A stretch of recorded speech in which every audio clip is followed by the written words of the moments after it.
Good evening, all, and welcome back to Dark Fears.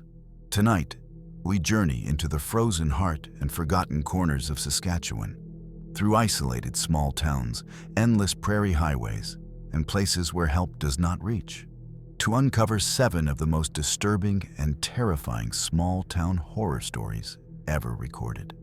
These are not legends or campfire tales. These are real, documented encounters from ordinary people who never expected to face true evil. From abandoned prairie farmhouses to creatures lurking beyond the tree line, from basements hiding unspeakable secrets to disappearances that defy explanation. Tonight you will hear horrors that refuse to stay buried. If you are new here, make sure to subscribe to Dark Fears for daily true horror content that will keep you up at night. Hit that notification bell so you never miss when the darkness calls. Now, let us step into the shadows of Saskatchewan, where civilization ends and terror begins. My name is Ethan Caldwell, and this happened when I was 26, living just outside a farming town so small it barely showed up on maps. Gravel Road 17 cut straight through the fields behind my house. 5 miles of nothing but wheat, power lines, and wind that never stopped screaming. I worked nights hauling grain, which meant I drove that road at hours when the prairie felt less like land and more like an open grave. Everyone around there warned me about walking alone after dark, but no one ever explained why. They just said, if you hear it, don't answer. The first time I noticed the whistling, I thought it was the wind slipping through the tall grass. Low, slow, almost playful. It always came from behind me, never ahead. And it only happened when I stopped the truck. One night, after killing the engine to check a flat tire, the whistling stopped, replaced by the sound of footsteps crunching softly on gravel. But when I turned around, the road behind me was empty. That was when I realized something impossible. The whistling had started again, this time much closer. I stood frozen beside my truck, tire iron clenched so hard my hand cramped. The whistling wasn't random anymore. It followed a pattern, rising and falling like someone practicing a tune they almost remembered. Each note felt intentional, patient. I shouted into the darkness, asking if someone needed help. The moment my voice left my mouth, the whistling stopped completely. The prairie went dead silent. No wind, no insects, nothing. Silence that pressed against my ears until they rang. Then I heard my own voice speak again. Same tone, same words. Hello? Is someone there? It came from the ditch to my left. My stomach dropped. I backed toward the driver's door, eyes locked on the grass. The wheat stalks bent inward, forming a narrow path as if something had just passed through them without breaking a single stem. That's when a shape rose slowly from the ditch. Too tall, too thin, joints bending the wrong way. Its face stayed hidden in shadow, but its mouth opened wide enough to whistle again. And this time, it was whistling my name. I slammed the truck door shut and locked it, my hands shaking so badly I nearly dropped the keys. The engine coughed before roaring to life, headlights blasting down the gravel road ahead. In the beam of light, the road looked normal. Empty, flat, endless. But the whistling didn't stop. It circled the truck instead, drifting from one side to the other, as if whatever was out there was pacing me. I threw the truck into drive and sped forward, tires spraying stones. In the side mirror, I caught movement. Something tall keeping pace just beyond the reach of the headlights, its silhouette stretching and shrinking unnaturally, as if the distance meant nothing to it. Then the radio crackled to life on its own. Through the static, I heard my father's voice. He died 3 years earlier. "Ethan," it said calmly, "pull over. You're gonna hurt someone." Tears blurred my vision. I knew it wasn't him. I knew that. But the voice knew things. things only my father knew.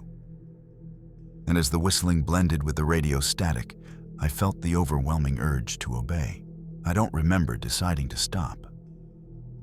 1 second my foot was on the gas, the next the truck was slowing, gravel crunching beneath the tires.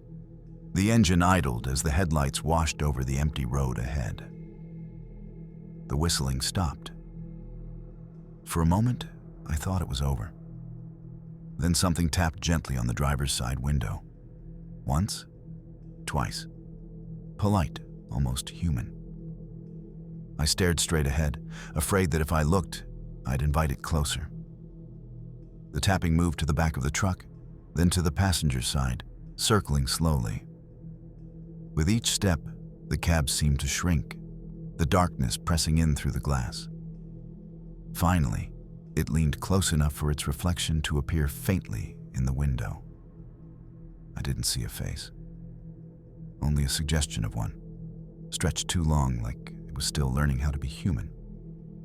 Its mouth opened, inches from the glass, and it whispered, not whistled this time. Next time, answer. Then it stepped back into the darkness, leaving behind only the sound of the wind and the certainty that it now knew where I lived. I didn't sleep that night. I sat at my kitchen table with the lights on, shotgun resting across my knees, listening to the wind scrape against the walls of my house. Every creak sounded deliberate, every gust felt like footsteps circling the porch. By morning, I convinced myself it had all been exhaustion, my brain filling silence with fear. That illusion shattered at noon. I found muddy footprints leading from gravel road 17 straight up my driveway. Long, narrow, bare, they didn't look like they belonged to any animal I knew. Each step was spaced too far apart, like whatever made them didn't need to walk the way people do. At the end of the prints, right beneath my bedroom window, the dirt was disturbed, as if something had stood there for a long time, staring, listening. When I asked my nearest neighbor about it, an old farmer named Raymond, his face went pale. He told me his brother vanished on that same road in 1989. All they ever found was his truck, engine running, door open. And from that day on, Raymond never whistled again. That evening, Raymond came to my house uninvited. He brought a bottle of whiskey and a look that told me he hadn't slept well in decades. Sitting at my table, he finally explained the rule everyone followed, but never spoke about. "If it whistles," he said, voice shaking, "it's looking for permission."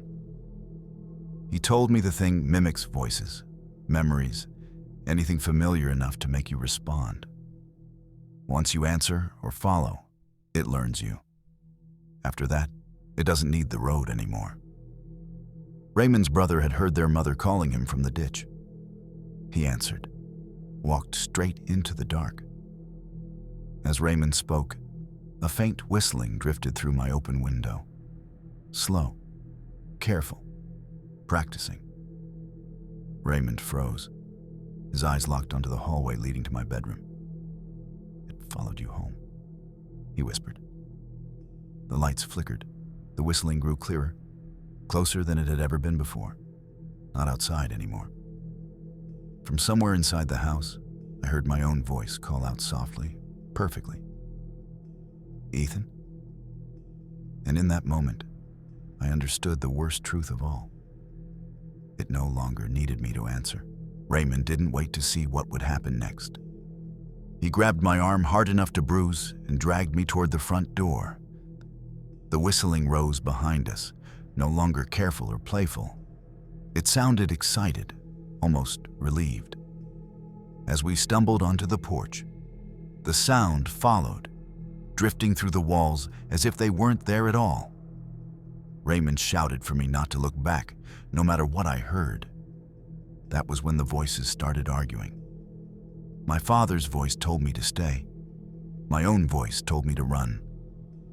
Then my mother's voice, soft, tired, disappointed, asked why I was being so difficult. I almost stopped. Raymond slapped me across the face, snapping me back to myself. We jumped into his truck and tore down the driveway, gravel spraying behind us. In the rearview mirror, I saw something standing at the edge of my yard, tall enough to rise above the fence posts. It lifted one arm slowly, and it waved. I stayed with Raymond for 3 nights. No whistling, no voices. I started to believe distance mattered. On the 4th night, Raymond went quiet at dinner. His eyes drifted toward the window, his fork frozen midair. I followed his gaze and felt my blood run cold. There were footprints in the snow outside his house. Long, bare, familiar. Raymond whispered that it didn't forgive people who interfered. That once it learned you, it kept you, one way or another. He told me to leave Saskatchewan, never stop driving, never return. That was the last conversation we ever had. The next morning, Raymond was gone. His truck sat in the driveway, engine cold, driver's door wide open. Inside the house, everything was untouched. Except the radio, which was left on, humming softly through static. As I drove away for good, the prairie stretched endlessly ahead of me. Then, faintly, drifting through my open window, I heard it again. A slow, familiar whistling. Not behind me this time. Beside me. I didn't stop driving until the sun came up and the prairie gave way to highways I'd never seen before. I told myself the whistling was just memory, my mind replaying fear like a stuck record. For months, it worked. I moved south, found work, avoided rural roads, and never whistled again. But the thing about learning is that it goes both ways. One night, while living in a crowded city apartment, I heard someone whistling in the hallway outside my door. The tune was wrong, too slow, missing notes, like it was being practiced. Through the peephole, I saw no one. Just the dim corridor stretching empty in both directions. The building's security cameras caught something that night. Management wouldn't show me the footage, but the superintendent quit the next day, pale and shaking, saying he'd seen a man walking without moving his feet. That evening, my phone rang. It was my own number calling me. When I answered, there was no voice, only soft, patient whistling carried through the speaker like a promise. I smashed the phone on the floor, but the sound didn't stop. It never does anymore. I'm recording this now because silence is the worst part. Silence means it's listening. I've learned that as long as there's noise, music, talking, television, it keeps its distance, like it's waiting for an opening. The whistling only comes when I'm alone. Sometimes it comes from the walls, sometimes from the bathroom mirror, where my reflection lags just a fraction of a second behind. And sometimes, when I'm exhausted enough, it comes from my own mouth, without me meaning to do it. That's why I'm warning you. If you ever find yourself on a lonely road in Saskatchewan and you hear someone whistling behind you, don't respond. Don't turn around. Don't answer voices you recognize. Because it doesn't hunt bodies, it hunts permission. And once it learns your sound, your voice, your memories, distance doesn't matter anymore. The whistling is starting again as I write this. This time, it's perfectly in tune. My name is Lucas Meyer, and this happened when I was 31, after I took a temporary teaching job in a prairie town so quiet, it felt abandoned even during the day. The town had one main street, one gas station, and a single church standing at the far end like a forgotten monument. No one ever went inside it anymore. No services, no weddings, no funerals. The locals told me the church bells hadn't worked in decades. That should have been comforting. It wasn't. My rental house sat directly across from the churchyard. Every night, I watched the steeple cut into the sky like a black blade. The bell tower had no light, no movement, and yet the air around it felt heavy, as if sound itself was being held back. The first night I heard the bell, it rang once, deep, slow, and wrong. Not loud, but close, like it was ringing inside my chest. I checked my watch. 12:17 a.m. The next morning, I asked the town clerk about it. She didn't answer me. She just asked if I'd heard my name too. After that, the bell rang every night. Always once, always after midnight. Sometimes it came with a second sound. Footsteps on gravel circling my house, slow and deliberate, stopping just short of the porch steps. I started recording audio on my phone, trying to prove I wasn't imagining it. The bell never showed up on the recordings, but something else did. At exactly 12:17 a.m., a faint voice whispered through the static. Calm, familiar. Lucas, come listen. I stopped sleeping. My lesson plans turned into nonsense. My students began asking why I looked scared of the windows. One of them, a quiet girl named Hannah, stayed after class and asked if I'd heard the bell yet. When I nodded, her face fell. She told me the church only rang for people who were noticed, that once it learned you were listening, it started calling you closer, step by step. That night, I found muddy footprints leading from the churchyard straight to my front door. And for the first time, the bell rang twice. I tried ignoring the bell. I told myself that sound carries strangely on the prairie, that old metal can settle and shift. But the ringing followed rules. Always at 12:17, always one clear strike, always close enough to feel inside my bones. On the third night after Hannah's warning, I noticed something new. The church doors were open. They hadn't been before. I was certain of that. The wooden doors yawned outward, revealing nothing but darkness inside. No light, no movement, just a blackness that felt deeper than night should allow. The bell rang again, sharper this time, and my porch light flickered as if answering it. Without realizing it, I stepped off the porch and onto the street. My feet moved before my thoughts caught up, drawn forward by a quiet certainty that I was expected. Halfway across the road, I stopped. The silence was unbearable.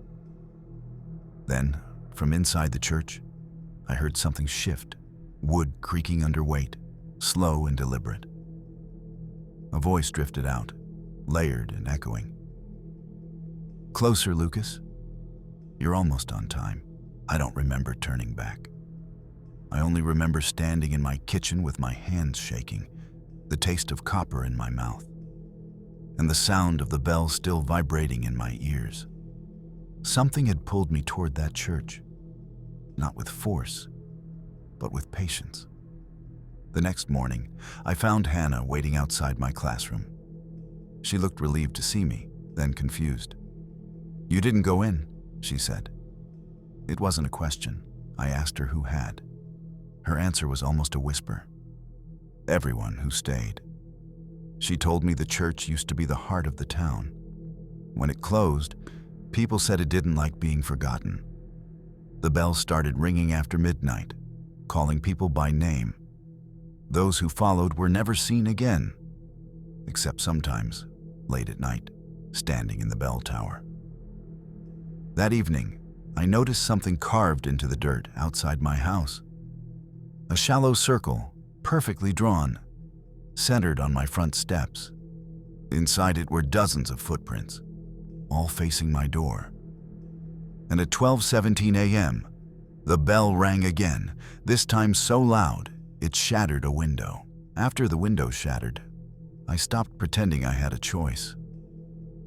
I boarded up the broken glass, unplugged every clock in the house, and slept with noise playing, music, podcasts, anything to drown out the silence. Still, at exactly 12:17 a.m., the bell rang, not outside anymore, inside my head. It vibrated behind my eyes, each toll dragging up memories I hadn't thought about in years. Funerals I'd attended, empty churches, the smell of old wood and dust. I realized the bell wasn't just calling me, it was reminding me. The next day, the town clerk finally spoke. She told me the church didn't take people randomly. It rang for those who felt untethered, newcomers, the grieving, anyone without roots deep enough to hold them in place. You listen because you're already halfway gone, she said. That night, I woke up standing in my living room, shoes on, keys in my hand, front door wide open. The bell was ringing nonstop now, joyful and urgent. And I was already on the path toward it. I don't remember leaving the house, but I remember the cold. The street was empty, washed in pale moonlight, and the church loomed larger with every step, its steeple seeming to stretch higher than before. The bell rang continuously now, no longer a warning, an invitation. As I reached the churchyard, I saw others standing there, dozens of them, men and women of all ages, faces slack, eyes fixed on the open doors. Some looked familiar. I realized with horror that I recognized them from old photos in the town hall, people who had gone missing years ago. They didn't move. They were waiting. Inside the church, something shifted again, heavier this time. The bell rope swayed on its own, though no one stood near it. From the darkness, a voice rose, not loud but layered with many throats. "We remember you," it said.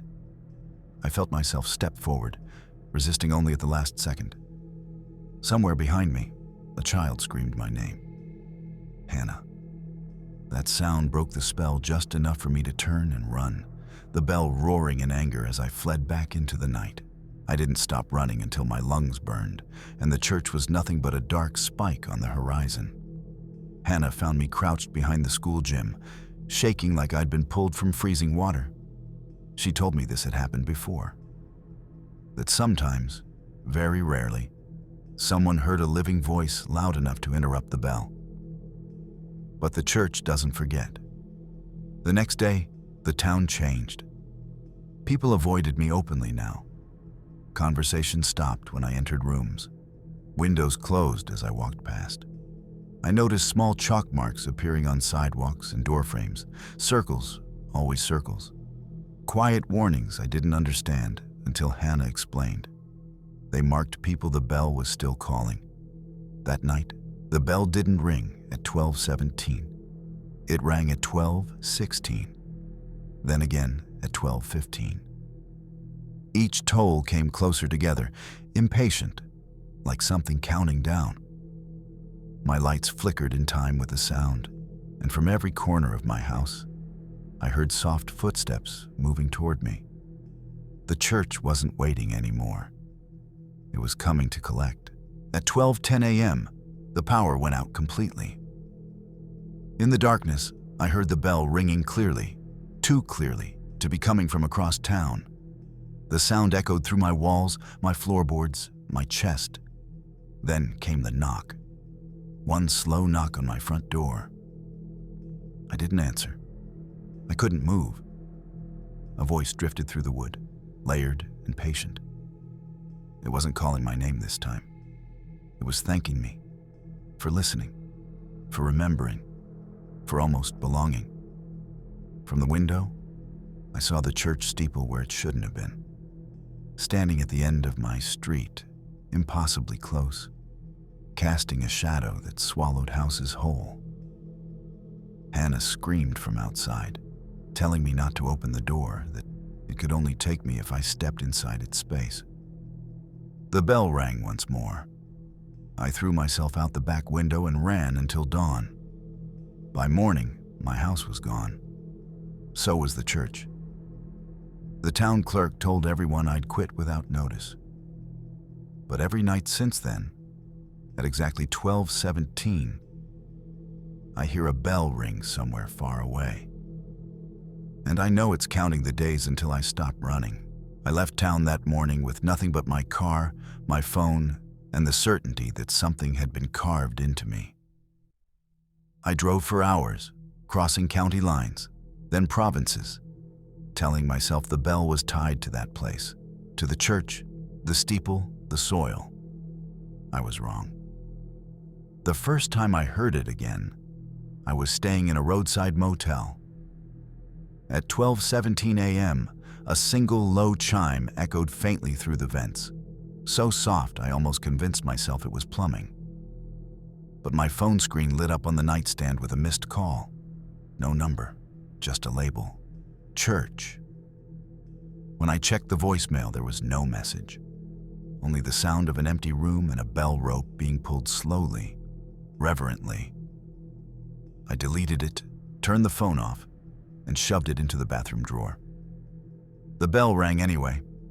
Not loud, not angry, patient.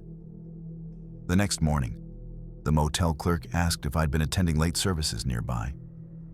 She said someone matching my description had been seen standing outside the building at night, listening, facing the road, smiling. I'm writing this because memory fades, and the church feeds on forgetting. I've learned its rule now. It doesn't need walls or bells or steeples anymore. It only needs someone who remembers how it sounded. Every place I stay too long develops echoes. Hallways stretch, doors feel heavier. And sometimes, when I close my eyes, I see rows of people standing silently, waiting for something to begin. I've stopped unpacking.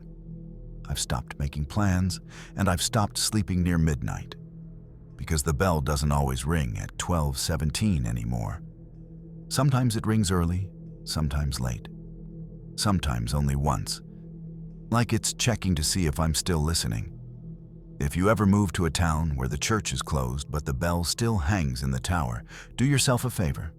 Don't ask about it. Don't listen for it.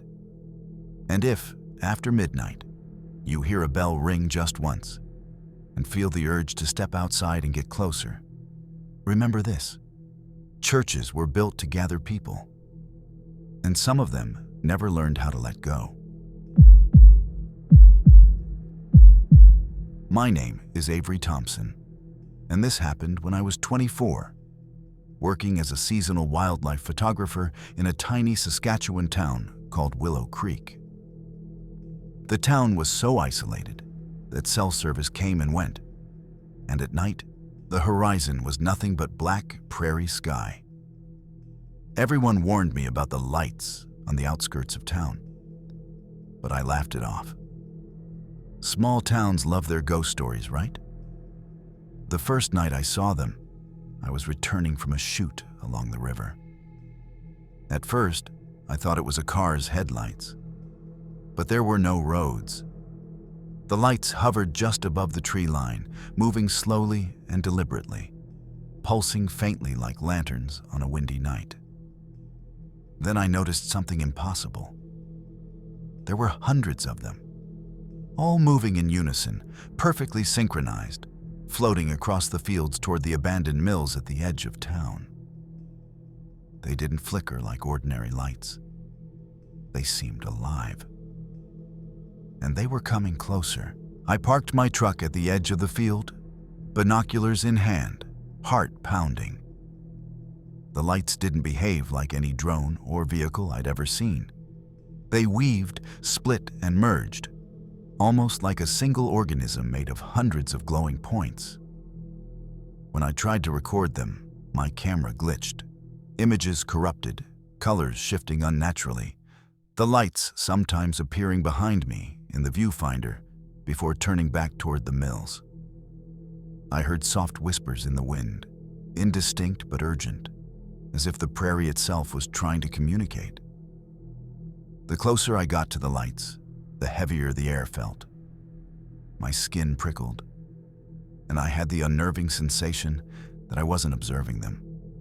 They were observing me.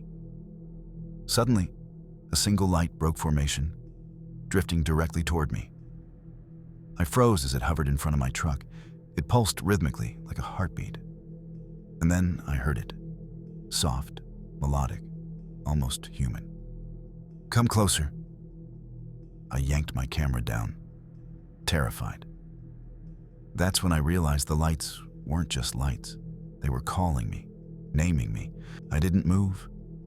My fingers were frozen on the binoculars, my breathing shallow.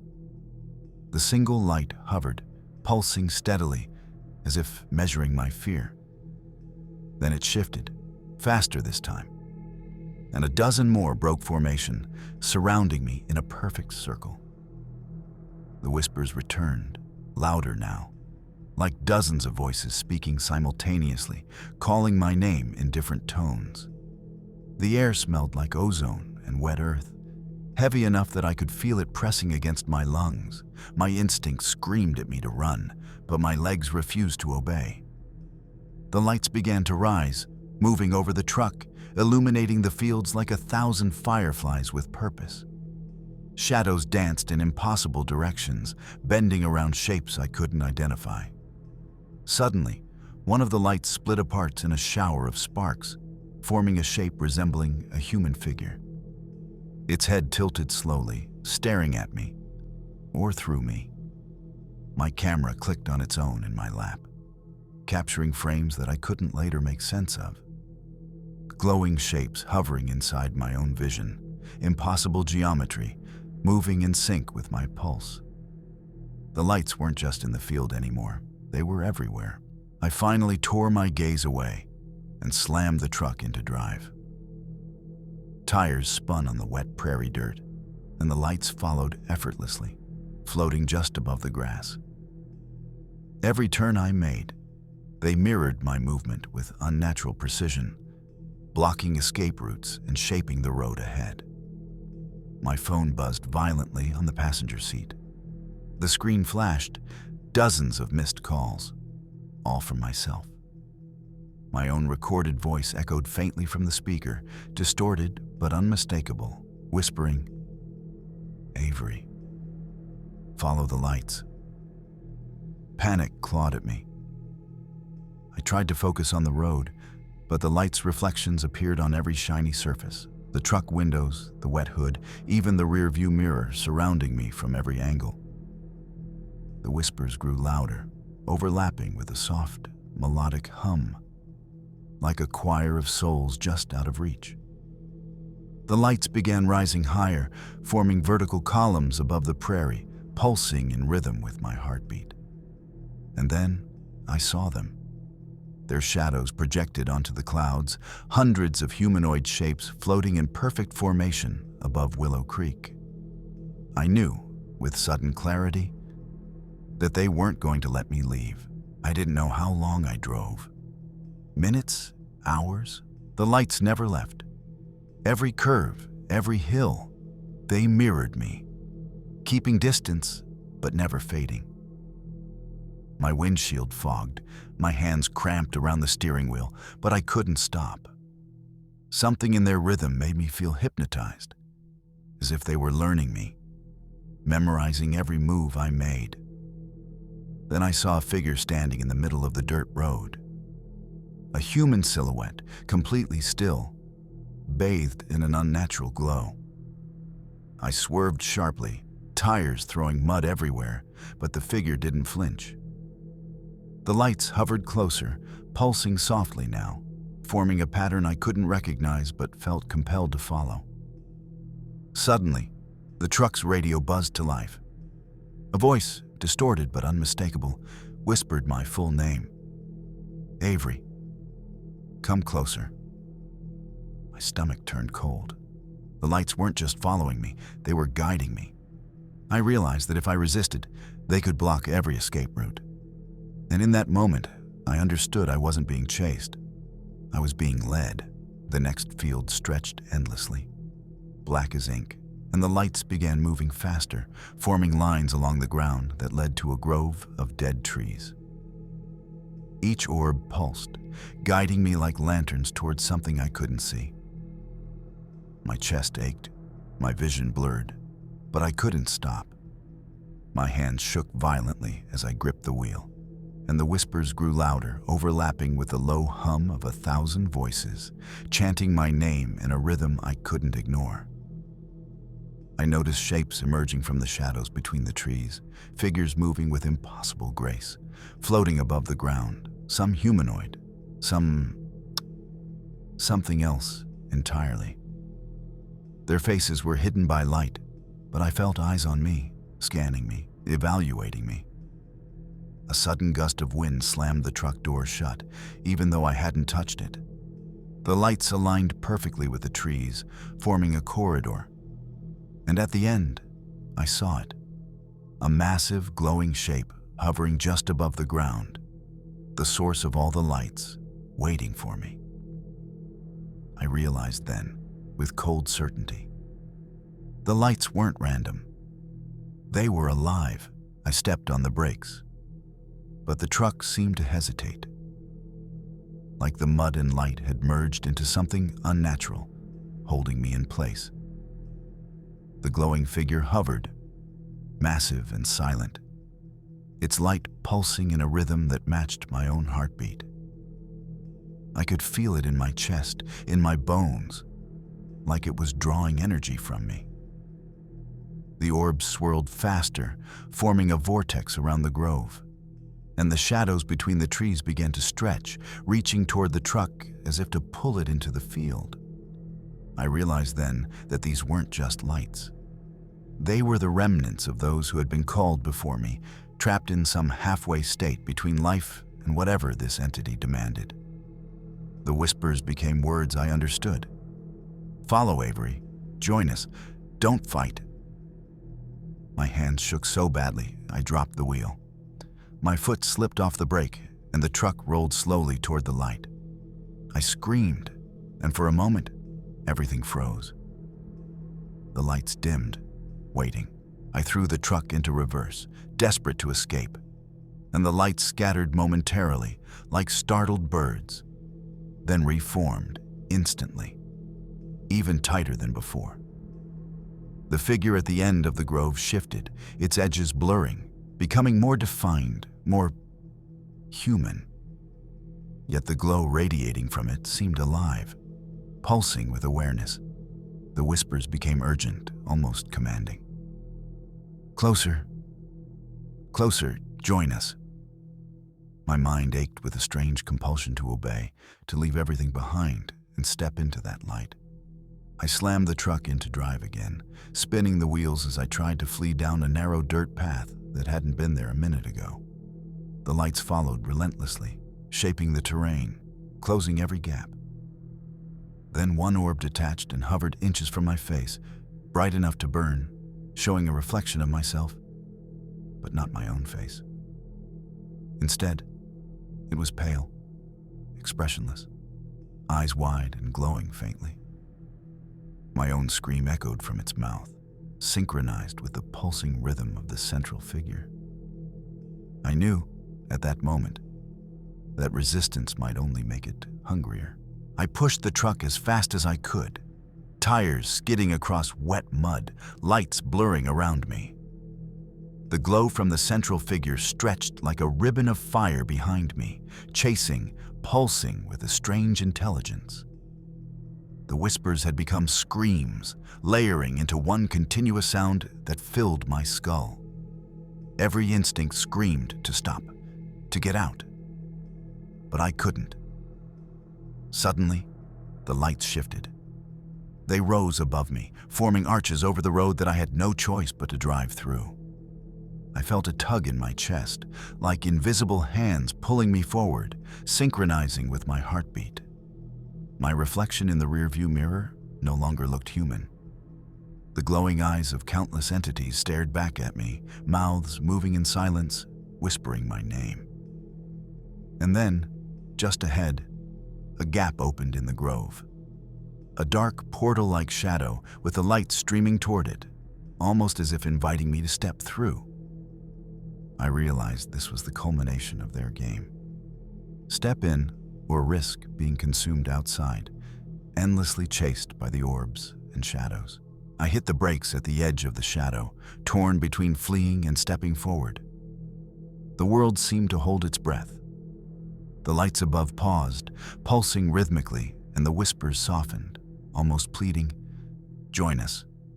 Be remembered. Belong." My chest ached from the pull, my vision swimming with images of the past. Faces of people I'd lost, memories I'd buried, calling me to surrender. I forced the truck into the shadow. Instantly, the lights enveloped me. I felt weightless, as if the world had disappeared, leaving only me and the glowing entity. The whispers became voices I recognized, friends, strangers, people who had vanished over decades in Willow Creek. They were trapped here, part of the lights, part of the entity. Then I realized the last truth. The lights didn't kill. They consumed attention, memory, identity. Anyone who entered the glow became part of the collective, tethered to Willow Creek forever, guiding the next traveler. I screamed, and my voice joined the chorus. The lights pulsed with satisfaction. My reflection was gone. I belonged. My name is Ethan Calloway, and this happened when I was 28, working as a farmhand in a tiny, isolated town called Dead Man's Hollow. The locals didn't talk much about the barn on the edge of my employer's property. They only muttered that bad things happen there and crossed themselves if I asked about it. I laughed at first. Superstitions, old stories, farm folklore. The barn was enormous, older than any structure I'd ever seen, with rotting wood and a roof that sagged like it was bowing under some weight I couldn't see. One night, while checking the livestock, I noticed something strange. The barn lights were on. I hadn't seen any electricity connected to it, and the moon was hidden behind clouds. Curious, I approached. The door creaked open slowly, as if inviting me inside. I saw movement, shadows flickering across the walls, impossible shapes shifting in ways that made no sense. Then I heard it, a slow, rasping breathing coming from the rafters. It wasn't animal. It was waiting. I told myself it was just the wind, or maybe a stray animal. But the breathing grew louder as I stepped closer. The door groaned under my hand, swinging inward to reveal a large open space. The floorboards creaked beneath my boots, and the smell of old hay mixed with something metallic, like rusted iron and decay. I could see shapes in the darkness, movement at the edges of the barn. But every time I tried to focus on them, they vanished. My flashlight flickered, casting long, jagged shadows that seemed alive. Then I heard whispers, low and guttural, echoing from above. They weren't speaking words I could understand, but they were clearly calling to me, coaxing me toward the rafters. Something dropped from above, a bundle of hay falling at my feet. When I stepped back, I realized the floor was covered in scratches, claw marks that hadn't been there before. I should have turned and left immediately, but curiosity and some deep, irrational pull kept me rooted in place. That's when I saw the first pair of eyes glowing in the darkness. The eyes blinked once, then vanished into the shadows. I froze, heart hammering in my chest. Something moved across the rafters above me, a long, sinuous shape that shouldn't have been able to balance itself there. Its claws scraped the wood lightly, producing a sound that made my teeth ache. I wanted to run, but the barn seemed to stretch endlessly, the walls and ceiling warping around me. Then I heard the laughter. Low, wet, guttural. It didn't come from any single place, but from all around, echoing off the wooden beams and into my bones. I could feel the air thicken, pressing against my chest, making it hard to breathe. The hay on the floor shifted on its own, forming shapes, almost like hands reaching for me. I realized with dread that the barn didn't want me to leave. It wanted me to see, to notice, to participate. And I had already taken the first step inside its darkness. I stumbled backward, my flashlight swinging wildly, casting sharp beams across the rafters. The glowing eyes returned, this time dozens, scattered across the beams and walls, unblinking and following me. The whispers became clearer, almost forming words, though none I recognized. Closer, closer. See.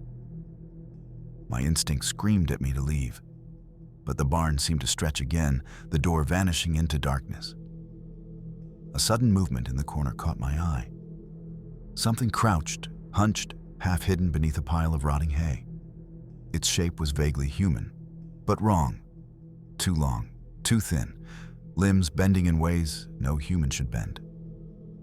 I took a step back, and it rose slowly, making no sound. The eyes in the rafters pulsed in unison as if acknowledging its movement. I could hear the scraping of claws along beams above, the breathing closer, sharper, almost excited. It wasn't just hunting. It was toying with me. And in the deep silence that followed, I realized the barn itself was alive, responding to its master's will. My mind screamed at me to run, but every step toward the door seemed futile. The barn had changed. The walls warped, closing in slightly, narrowing the passage, as if it were a living trap. The creature in the hay moved closer, limbs bending in impossible angles, glowing eyes fixed on me with an intelligence that made my stomach twist. Every beam overhead creaked as if it were alive. The glowing eyes in the rafters shifting like they were tracking my every move.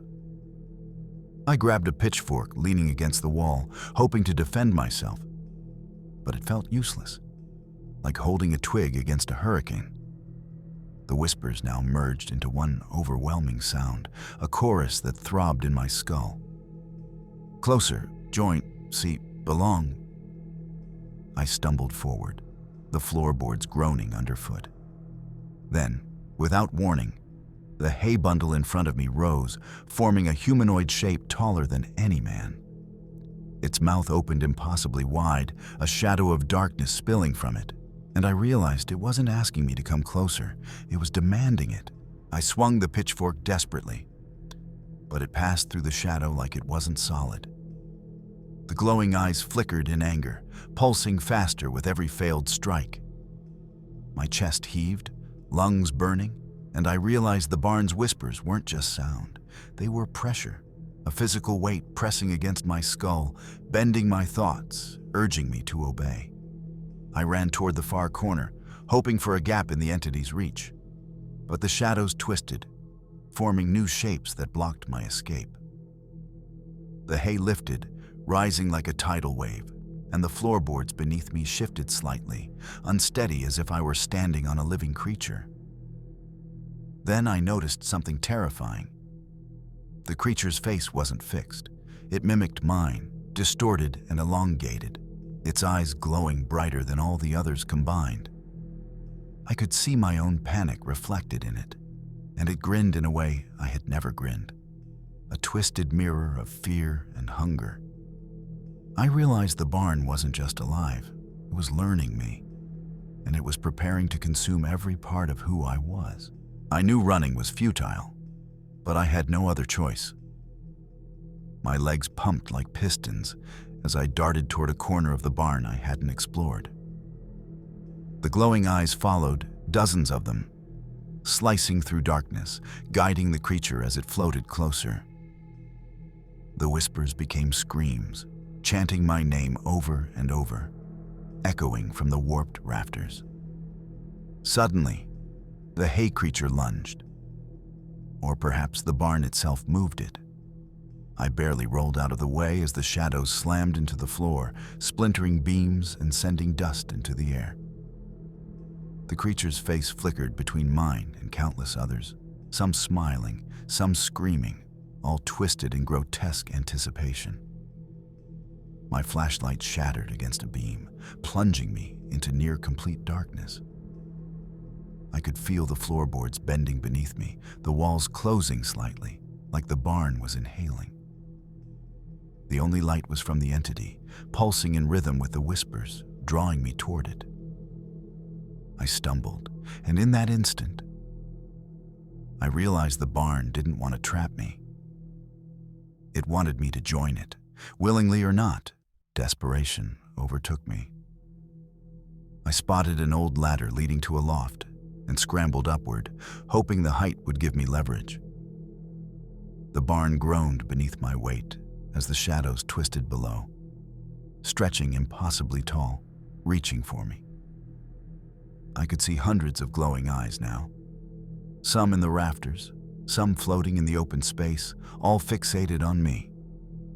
The hay creature had split into smaller shapes, each one floating independently, circling the loft like predators stalking prey. I could hear the whispers more clearly now. Closer. See. Belong. Forever. Each word struck like a physical blow, weakening my resolve, making me feel as if I were dissolving from the inside out. I reached the top of the loft, looking for a way out, but there was none. Then the creature's face, my face, appeared inches from mine, its eyes glowing like embers. Its mouth opened impossibly wide, emitting a low, guttural roar that shook the entire structure. The barn itself vibrated as if in approval, the walls pulsing with a heartbeat. I realized then, with frozen clarity, there was no escape. The floor beneath me groaned as the barn seemed to breathe, stretching and contracting like a living thing. The shadows below twisted in impossible angles, reaching higher and higher toward the loft. I could feel the entity's gaze piercing me through every fiber of my body, pulling me down, merging with my fear.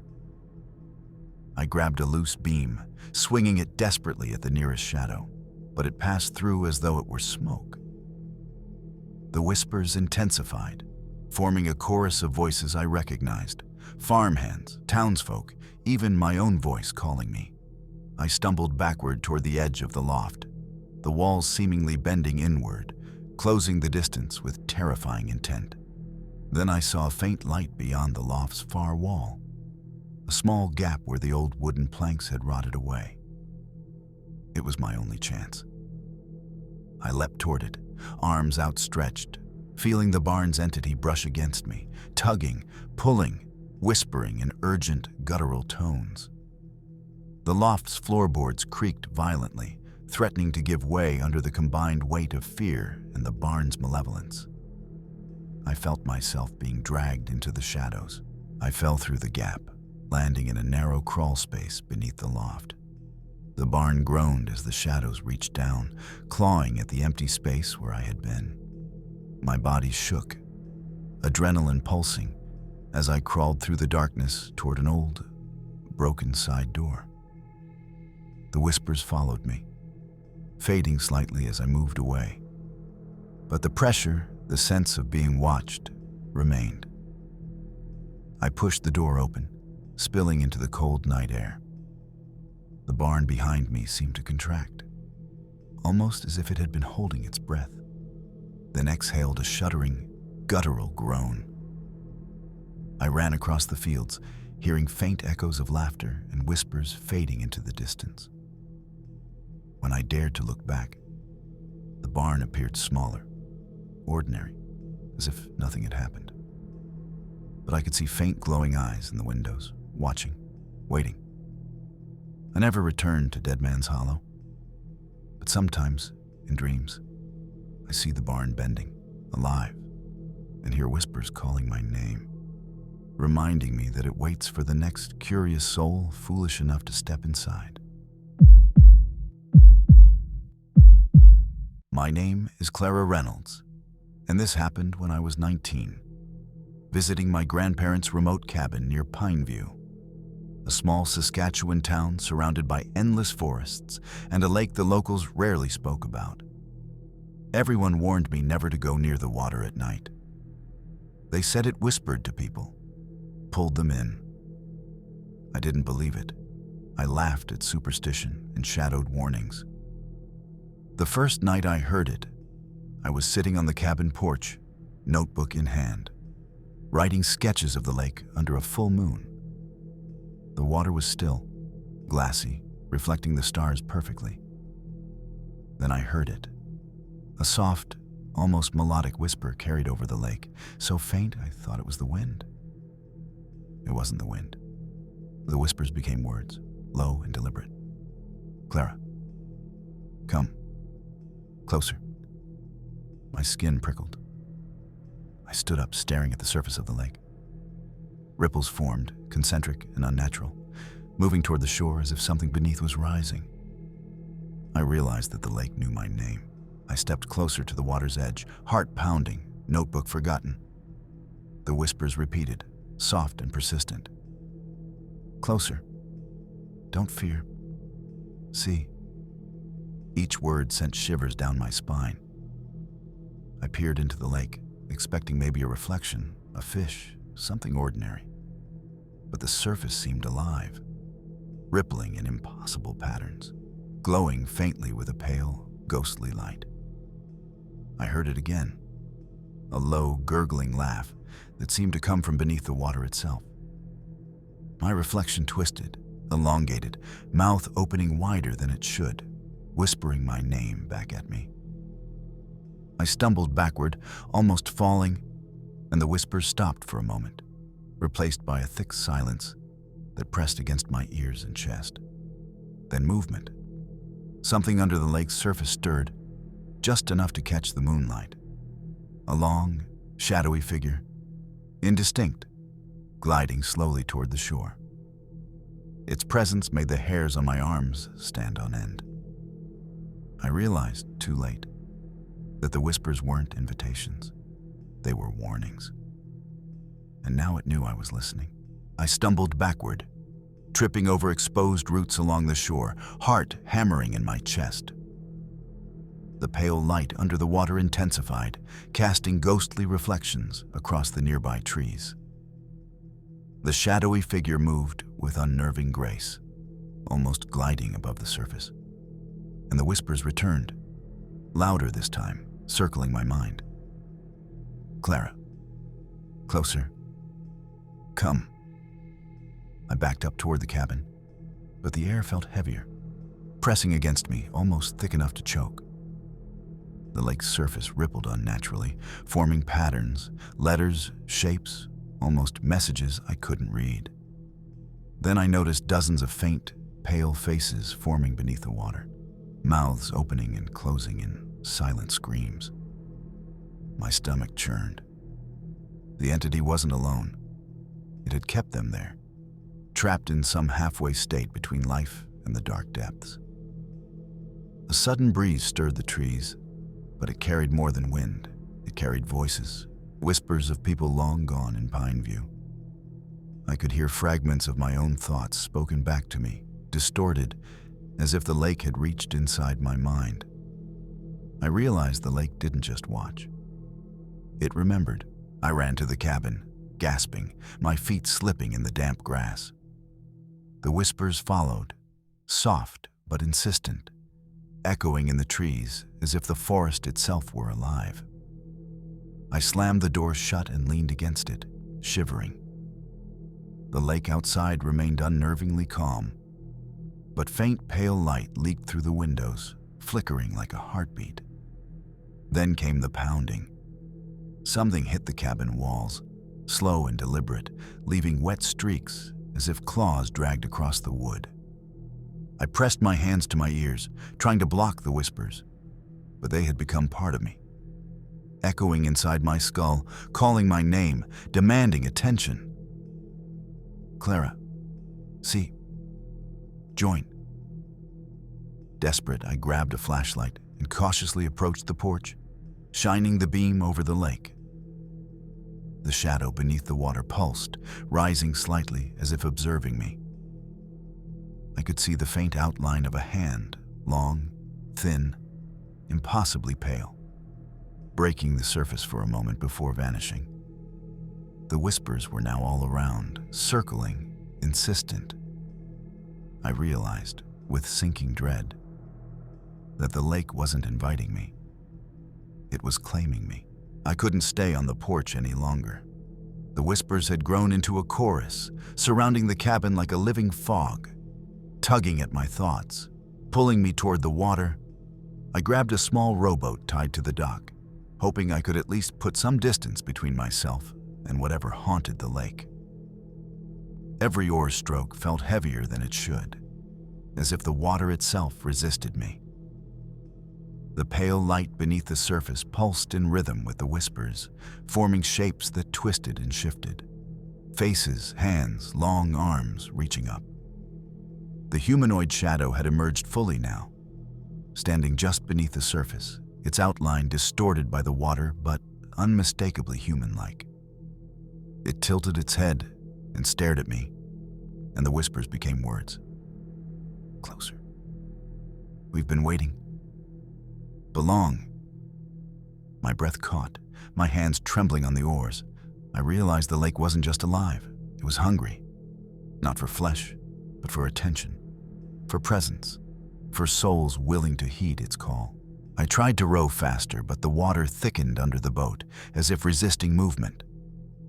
The whispers became urgent, forming a rhythm I could feel in my chest. Closer. Join. Never leave. Every stroke felt like wading through molasses. The humanoid figure glided silently beneath the boat, matching every motion, unblinking, unhurried, watching me struggle. Then the faces beneath the water rose slightly, their mouths opening and closing in silent screams, glowing faintly as if feeding on my fear. The surface of the lake rippled unnaturally, forming circular patterns around the boat that pulled me toward the shadow. Panic clawed at my mind. I realized the lake didn't want to harm me physically. It wanted to ensnare me, trap my attention and memory forever in its depths. I reached for the shore, barely managing to drag the boat through shallow water. The whispers followed, relentless, whispering fragments of my own thoughts back to me, distorted and mocking. I could feel them wrapping around my mind like cold fingers, reminding me that Pineview Lake had been patient, and it always got what it wanted. I scrambled onto the muddy shore, gasping for air, the rowboat scraping against the rocks behind me. The whispers didn't stop. They followed me like a living fog, curling around my mind, tugging at memories, forcing me to relive every fear I had buried. The lake glowed faintly in the moonlight, pale faces rising and falling just beneath the surface, watching, waiting. Then I saw it clearly. The humanoid figure had risen fully from the water. Its long, slender limbs glistened wetly in the moonlight, and its eyes, too bright, too empty, locked onto mine. It didn't move like a person. It glided, floating just above the surface. Yet every ripple and wave responded to its presence. The whispers intensified. Closer. Come. Belong. Forever. My legs shook uncontrollably, and for a moment, I wondered if fleeing was even possible. The air itself seemed alive, vibrating with intent. I realized with terror that the lake wasn't just watching me, it was waiting for me to make a choice. I turned and ran along the shoreline, but the whispers followed relentlessly, threading into my thoughts, repeating every secret fear, every doubt. The humanoid figure mirrored my movement, gliding silently over the lake's surface, following my path like a predator stalking prey. My heart hammered in my chest, the rhythm matching the pulsing glow beneath the water. The lake seemed to shift beneath me, the shoreline extending and twisting in ways that defied reality. I stumbled, falling into shallow water, and the pale faces swirled around me, not touching but always close, eyes empty yet full of intent. The figure paused, tilting its head as though measuring my fear, my resolve. Then I understood. It didn't need to grab me. My attention, my presence, was enough. Anyone who acknowledged the lake, who noticed it, was already part of its hunger. The whispers were no longer suggestions, they were demands. I knew there was only one way to survive: to escape without looking back, without letting the lake claim my mind entirely. I ran blindly through the forest lining the lake, branches whipping against my face and arms, mud sucking at my boots. The whispers followed, though they were quieter now, almost disappointed. Every so often, a pale face would flash through the trees or a shadow glide across the water, reminding me that the lake had not given up its claim. I stumbled across a fallen log and barely managed to climb over it. My lungs burned, my chest heaved, but I couldn't stop. I dared not look back, though I could feel the entity's gaze still on me, pulling at my thoughts like tendrils of cold water. Every instinct screamed that if I slowed, even for a second, the lake would reach into the forest and drag me back beneath the pale, glowing waves. Somewhere ahead, I glimpsed the faint lights of my grandparents' cabin. The pull lessened slightly, though the whispers still hummed in my mind. Closer. Remember. Return. I realized then that survival required not just running, but never acknowledging it again. I finally burst onto the porch of the cabin, drenched and trembling, my heart still racing. The lake lay behind me, still and silent, reflecting the moon as if nothing had moved at all. But I knew better. The whispers had faded into the wind, leaving only the memory, etched into my mind, and a faint, lingering pulse I could still feel in my chest. I never spoke of the lake again. I left Pineview the next morning, vowing never to return, and I warned anyone who mentioned visiting the cabin to stay away from the water at night. The whispers, I learned, weren't just for me. They were for anyone who noticed, anyone curious enough to peer into its depths. Years later, I still hear faint echoes in my dreams, a soft calling across dark water. Clara, come, join. And I know that Pineview Lake is still waiting, patient and hungry, for the next visitor who dares to notice it.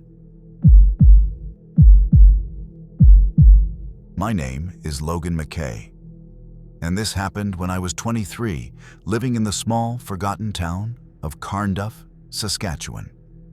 The town was surrounded by endless prairie and dense patches of forest, and the locals warned me about a stretch of abandoned train tracks outside of town. They said no one should walk them at night, but curiosity got the better of me.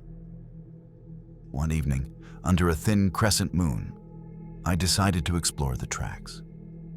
The air was unnaturally still, and the prairie stretched endlessly in every direction, dark and silent. I could hear only the crunch of gravel under my boots and the occasional hoot of an owl. Then I heard it, a faint clatter like a train approaching, though no train had run these tracks in decades. The sound grew louder, yet the night remained empty. I froze, heart hammering. The clattering wasn't regular. It shifted and skipped in impossible patterns, as if something unseen was walking the rails. I realized, with a cold shiver, that I wasn't alone. I cautiously stepped forward, trying to convince myself it was just the wind or an animal on the tracks. But the sound continued. Metallic clattering, irregular, echoing across the empty prairie. It wasn't moving like a train. It was coming toward me, one impossible step at a time. My stomach churned as I realized that the sound was synchronized with the crunch of my own footsteps. Yet something else was walking behind me, matching my pace perfectly. I stopped. The clattering stopped. I held my breath. The night was silent except for the wind whispering through the grass. Then came a voice, soft and almost human, barely more than a hiss. "Why do you walk alone?"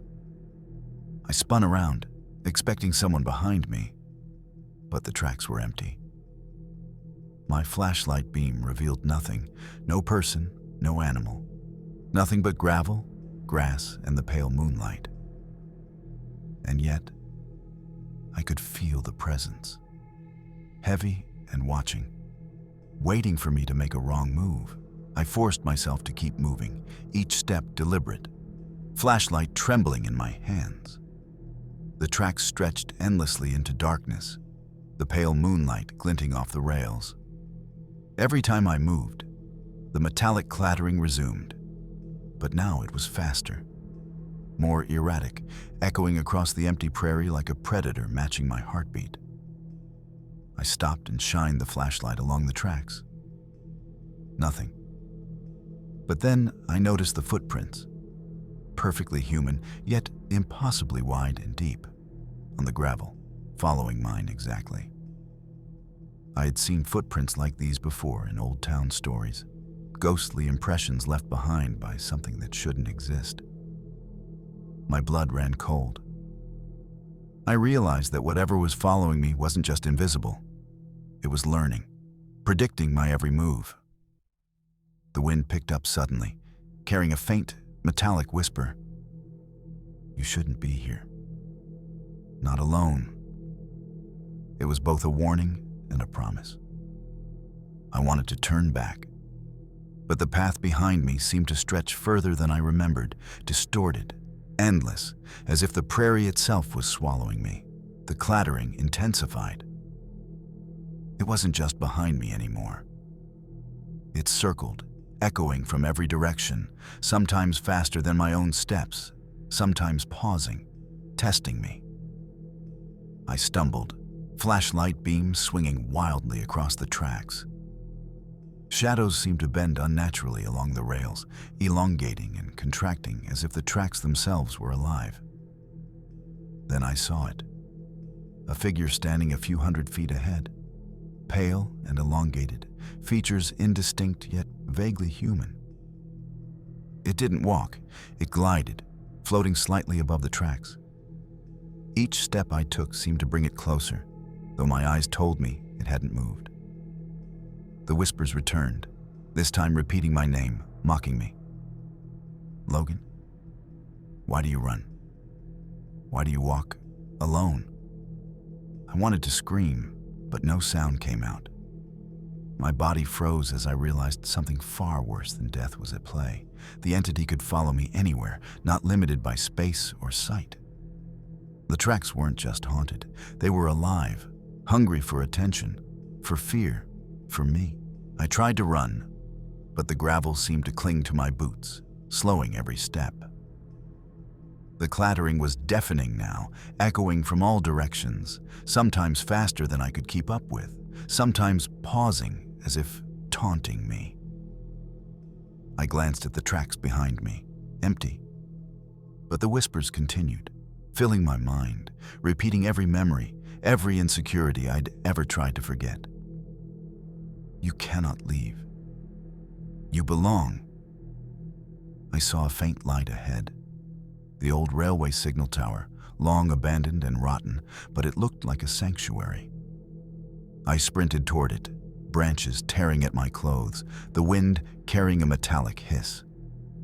As I neared, the shadowy figure glided closer, faster now, its elongated limbs stretching unnaturally, hovering above the tracks, following my every move.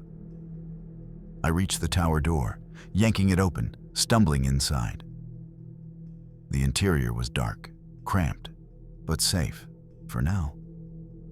The whispers faded slightly, but the presence remained, pressing against me, patient, waiting for me to step outside again. I realized the tracks weren't done with me yet. I pressed my back against the tower wall, trying to catch my breath. But the whispers persisted, echoing inside my skull, repeating fragments of my fears. You will return. You will walk. Alone. The figure outside hovered silently, sometimes disappearing, then flickering back in impossible positions, moving faster than human eyes could follow. I peered through the broken windows and saw the tracks bending oddly. stretching farther than they should, rippling as though the earth itself was alive. The shadow glided over the rails effortlessly, each step perfectly synchronized with the distorted clattering beneath it. My mind screamed at me to leave, but the moment I thought about moving, the whispers grew louder, more insistent, tugging at my focus, making my legs feel like lead. Then I noticed it. Another set of footprints, faint, slightly glowing, running parallel to mine, but moving in the opposite direction. Someone, or something, had walked these rails before me, trapped between reality and the phantom world. I realized the entity wasn't just following me. It had claimed others, and it wanted to claim me too. I knew I couldn't stay inside the tower forever. The whispers pulsed in my mind, urging me forward, mocking my fear. I had to move. I gripped a heavy piece of wood from the tower floor as a weapon and stepped outside, flashlight trembling in my hand. The shadow was closer now, gliding silently above the warped tracks, its long limbs stretching unnaturally, and the clattering matched every step I took. The tracks twisted ahead, impossibly long, bending into the darkness. The pale moonlight reflected off the gravel, revealing faint, glowing footprints in parallel lines. Each one seemed alive, pulsating as if feeding on my terror. The whispers now carried a chorus of voices, previous victims laughing and screaming simultaneously, blending with the metallic clattering into a sound that pierced my skull. I realized I was trapped between the tracks and the shadow, the prairie stretching endlessly around me. Every instinct screamed to run. Yet the air itself seemed to push me back toward the entity. Survival meant more than speed. It meant outsmarting something that didn't obey the rules of the living world. I darted toward the far end of the tracks, hoping the entity wouldn't anticipate my path. The wind whipped across the prairie, carrying fragments of distorted voices. Closer. Run. You cannot hide. The shadow moved effortlessly, gliding faster than I could comprehend, perfectly synchronized with the clattering that echoed from all directions. Then the tracks seemed to shift under my feet, bending into impossible angles, stretching farther than they should. I stumbled over uneven gravel, my flashlight beams shaking, revealing glimpses of pale, humanoid faces staring from the darkness along the prairie edges. The entity hovered closer now, head tilted, as if studying my fear, its elongated fingers reaching toward me, but never touching. A sudden realization hit me. It didn't need to physically attack. The shadow fed on my attention, my presence, my fear. If I stopped acknowledging it, maybe I could escape. I forced myself to focus solely on the distant signal tower lights behind me and ran faster than I ever had, ignoring the whispers, ignoring the clattering, refusing to look back. I reached the end of the tracks, my lungs burning, heart pounding like a drum in my chest. The moonlight glinted off the rusted rails, but the shadow did not stop. It hovered silently, impossibly close, yet somehow unable or unwilling to cross the final stretch. The whispers had faded to a low, insistent hum, circling my mind like smoke, repeating one phrase over and over. You see, but you cannot leave. I stumbled forward, tripping over loose gravel, and froze. A faint glow revealed dozens of ghostly footprints leading off into the prairie, each one pulsing as if alive, echoing the metallic clatter that had haunted me all night.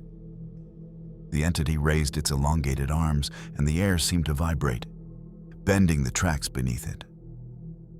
For a moment, I thought I would be drawn back, pulled into the endless rails, trapped forever.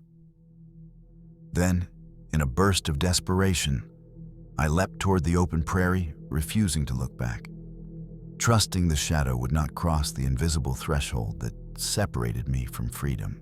I collapsed in the grass, panting, feeling the night air fill my lungs. The tracks stretched endlessly behind me, empty now, no shadow, no clattering, only the faint echo of whispers that slowly faded into the wind.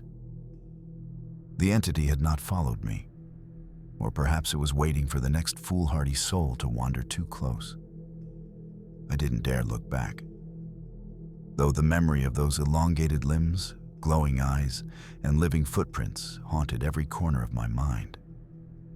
I left Karnuff the next morning, vowing never to return, warning friends and anyone curious about the abandoned railway to stay away. The tracks were not just haunted, they were a living trap, feeding on attention, fear, and presence.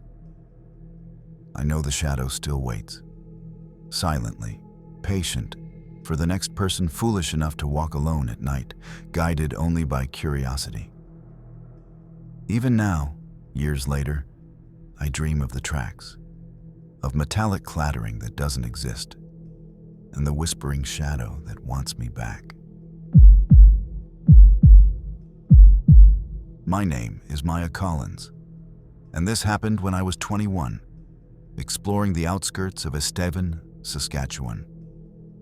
The town had an abandoned asylum on the edge of the forest, shuttered for decades, its reputation dark and whispered in hushed tones by locals.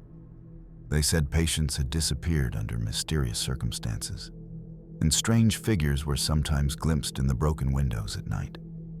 I didn't believe it, until the night I went inside. I arrived just after sunset, the building looming like a skeletal giant against the fading sky. Broken windows reflected the last light, and the air smelled faintly of decay and rust. The silence was suffocating, broken only by the distant creak of metal and the scurrying of rats. As I stepped into the main hallway, my flashlight flickered. The beam illuminated peeling walls and a long row of empty, rusted beds. Then I heard it, a soft, dragging shuffle from the upper floor, slow, deliberate, almost as if someone, or something, was pacing. I froze. The asylum had noticed me. I cautiously moved deeper into the asylum, each step echoing in the hollow building. The dragging shuffle continued, growing louder, echoing through the halls like a heartbeat. My flashlight beam danced across graffiti-covered walls and broken furniture. Faint whispers seemed to drift from the upper floors, disjointed and echoing, almost like the remnants of long-forgotten conversations. Don't leave. Stay. I reached the grand staircase, the wood groaning under my weight. I noticed smudges on the steps, dark, streaked, almost like handprints pressed in haste, fading into the shadows above. The air grew colder, thick and heavy, carrying a metallic scent that made my stomach churn. Then I saw it. A figure at the top of the stairs, barely visible in the dim moonlight filtering through a cracked window. Its head tilted unnaturally, observing me, and the whispers became words, soft but clear. You shouldn't be here. We've been waiting. I realized then that the asylum wasn't abandoned. It had only been forgotten.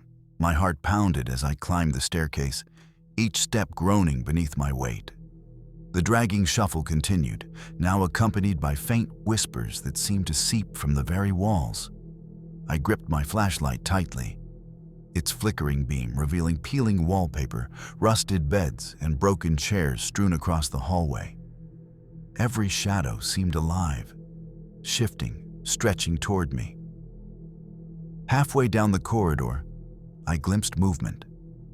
A figure darting just out of reach, too fast to be human. Its head tilted unnaturally, and I noticed the long, thin fingers stretching toward the ceiling, defying normal anatomy. The whispers became a chorus, layering voices that seemed to speak every fear I'd ever held. Stay. Belong. Never leave.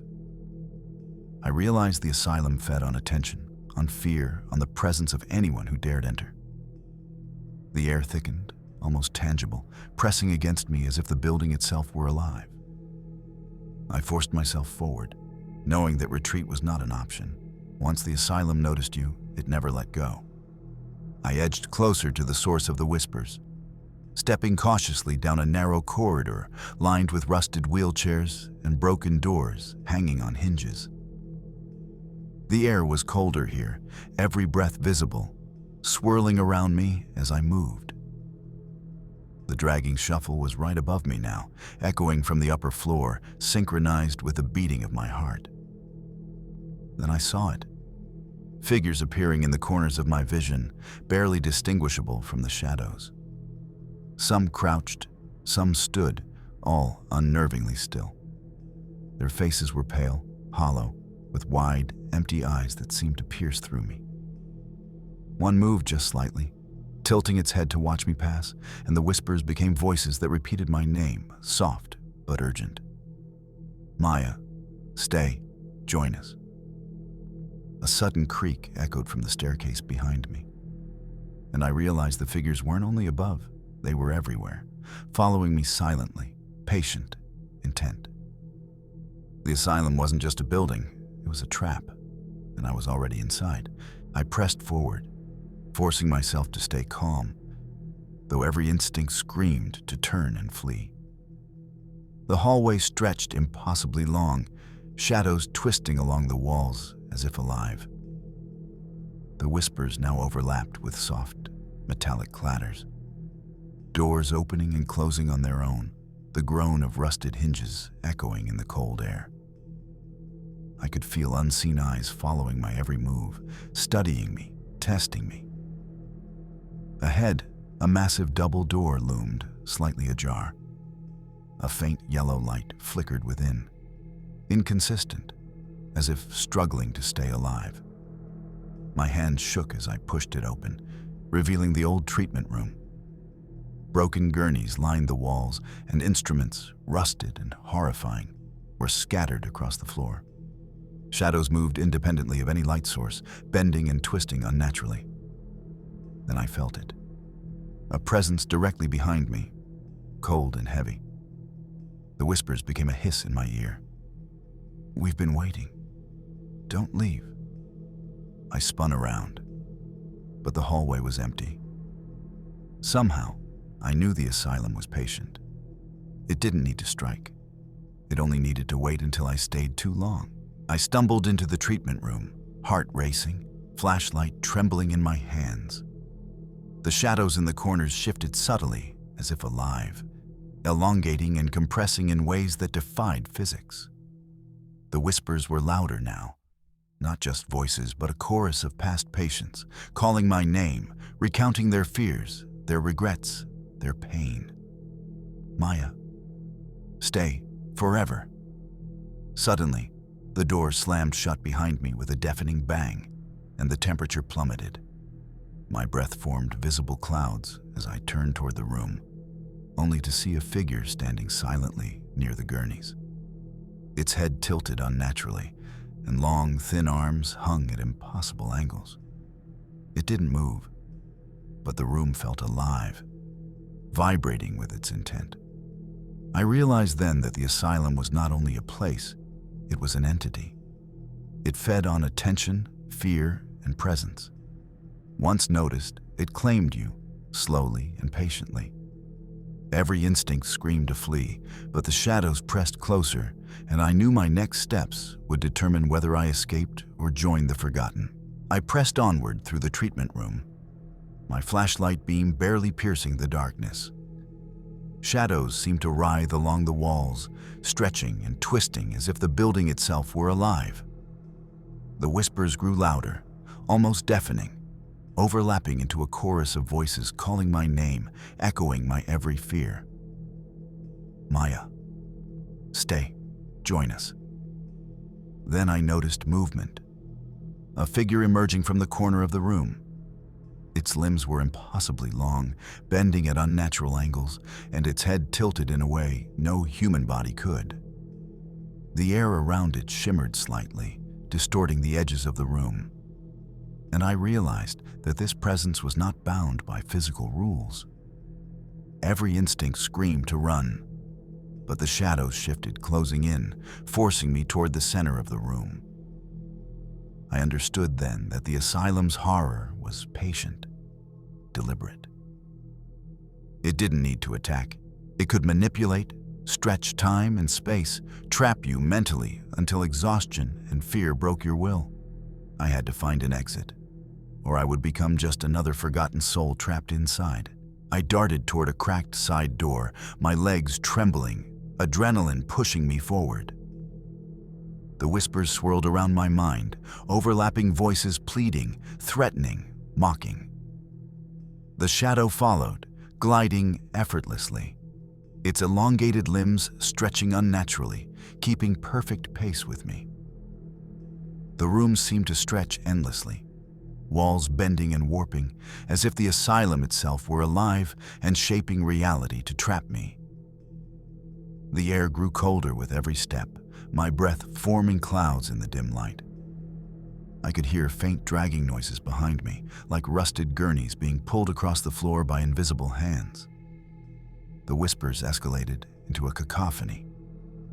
Maya. Belong. Stay. Forever. I forced myself not to look back, focusing on the side door that promised freedom. When I reached it, I yanked it open, stumbling into the hallway beyond. The corridor appeared slightly less distorted, shadows flickering but not reaching for me. I realized that acknowledging the presence less gave me an edge. But the asylum was patient, and I knew it would wait for the next curiosity-driven soul to wander inside. I ran down the hallway, ignoring the twisted echoes of the whispers that still clawed at my mind. The side corridors stretched endlessly, yet I pressed forward, desperate to escape. Shadows flickered in every corner, elongating and twisting, as if the building itself were breathing. Each step I took seemed mirrored by unseen feet, though the hall appeared empty. The dragging, metallic sounds I had first heard were now joined by faint, indistinct murmurs of past patience. Pleading, warning, mocking. Finally, I reached the main entrance. The cracked double doors illuminated by faint moonlight spilling from outside. My trembling hands fumbled with the lock, and I pushed the doors open, gasping as cold night air flooded in. The shadows within the asylum seemed to hesitate at the threshold, retreating slightly, though the whispers lingered, faint and patient. I realized the building wasn't just abandoned, it was aware, alive, and it didn't need to chase me. It had marked me, waiting silently for anyone else to stumble inside. I stumbled into the cold night, collapsing on the grass outside the asylum, chest heaving and body trembling. Behind me, the building loomed, silent yet alive, its windows like hollow eyes watching me retreat. The whispers had faded, but the memory lingered in my mind, echoing faintly even in the wind. I realized the asylum didn't need to physically pursue me. It only needed to exist, patiently waiting for the next curious soul to cross its threshold. I left Estevan the next morning, vowing never to return, warning anyone who mentioned exploring the asylum to stay far away. The forgotten asylum didn't just trap people. It manipulated, warped perception, and fed on fear and attention. I knew I had been lucky to escape, and that the next person drawn by curiosity might not be so fortunate. Even now, I dream of the shadows, the whispers, and the endless halls where the past still waits. The asylum is still there, patient, hungry, and watching. As the night closes around these forgotten towns of Saskatchewan, we are reminded that terror often lurks in the most unexpected places. From the phantom tracks of Karnuff to the whispers of the forgotten asylum in Estevan, these stories are not mere legends. They are real encounters, documented by those who lived to tell the tale. Every abandoned farmhouse, every shadow that stretches unnaturally, every sound that should not exist, carries the weight of fear and the unknown. The towns may seem quiet, the prairies endless, but beneath the surface, the darkness waits. Patient, watching, and ready to claim the curious and the unwary. Remember, the horrors we shared tonight are not confined to pages or screens. They are echoes of the forgotten, reminders that some places are best left alone. And though our journey ends here for now, the whispers of Saskatchewan's darkest corners continue, waiting for those brave or foolish enough to walk alone.